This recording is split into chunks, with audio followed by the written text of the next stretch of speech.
Al-Quran itu adalah obat segala penyakit. Allah Subhanahu wa ta'ala telah menerangkan bahwa Al-Quran adalah obat penyembuh.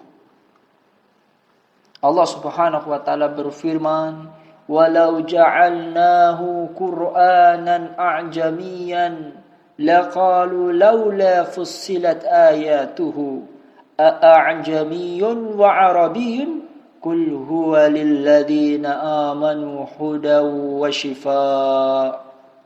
Kata Allah Jalla Jalaluh, dan jika kami jadikan Al-Quran itu suatu bacaan dalam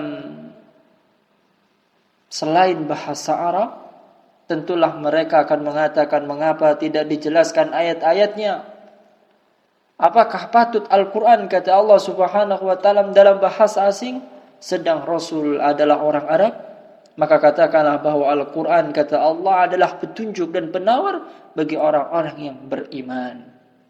Begitu Allah Subhanahu wa ta'ala juga berfirman dalam Quran surat Al-Isra ayat 82. Kata Allah Subhanahu wa ta'ala di sana, "Wa nunazzilu minal Qur'an ma huwa shifaa'u wa rahmatul lil mu'minin wa la yazidu zalimina illa khasara." Dan kami turunkan Al-Quran, kata Allah, sesuatu yang menjadi penawar, yang menjadi obat dan rahmat bagi orang-orang yang beriman. Dan Al-Quran itu tidaklah menambahkan kepada mereka orang-orang yang zalim selain hanya sebuah kerugian belaka.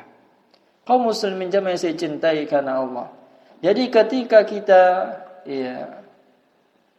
menjadikan Al-Quran dengan keyakinan kita dapat menyembuhkan penyakit-penyakit terhadap diri kita, maka insyaallah penyakit tersebut akan hilang dengan Al-Quran atas izin Allah Subhanahu wa ta'ala. Jadi Al-Quran ini merupakan obat dari segala penyakit yang ada. Maka barang siapa yang sudah berobat di mana-mana, ke medis juga sudah, barangkali ruhnya perlu diobati dengan Al-Quran.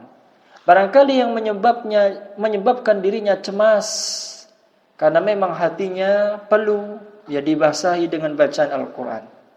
Barangkali dia harus memahami Al-Quran karena agar dia tidak terlalu sedih berlarut-larut atau tidak menyimpan rasa kedengkian dalam hati atau tidak menyimpan kesombongan dalam hati, dan Al-Quran telah menyembuhkan bagi siapa yang memiliki kesombongan, karena Al-Quran menjawab. Al-Quran dapat memberikan solusi bagi orang yang sombong apa yang harus dilakukan agar dia senantiasa merendahkan kesombongannya dengan cara mengingat Allah Subhanahu wa ta'ala, bersyukur terhadap kenikmatan Allah, dan berusaha untuk zuhud, qanaah, dan seterusnya.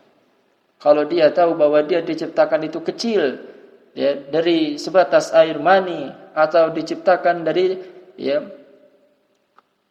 tanah liat, yaitu melihat dari penciptaan Adam, maka dia akan faham bahwa dirinya tidak layak untuk sombong. Kesombongan hanya milik Allah, bukan untuk manusia. Begitu juga orang-orang yang dengki. Al-Quran telah menjawab itu semua. Maka dengan membaca Al-Quran, penyakit-penyakit hati, penyakit-penyakit ruhaniyah, bahkan penyakit medis bisa jadi sembuh karena Allah Subhanahu wa ta'ala melalui bacaan Al-Quran. Maka sekali lagi jemaah yang saya cintai karena Allah, Al-Quran adalah syifa wa rahmah. Al-Quran merupakan obat, penawar, dan juga rahmat, kasih sayang untuk seluruh manusia.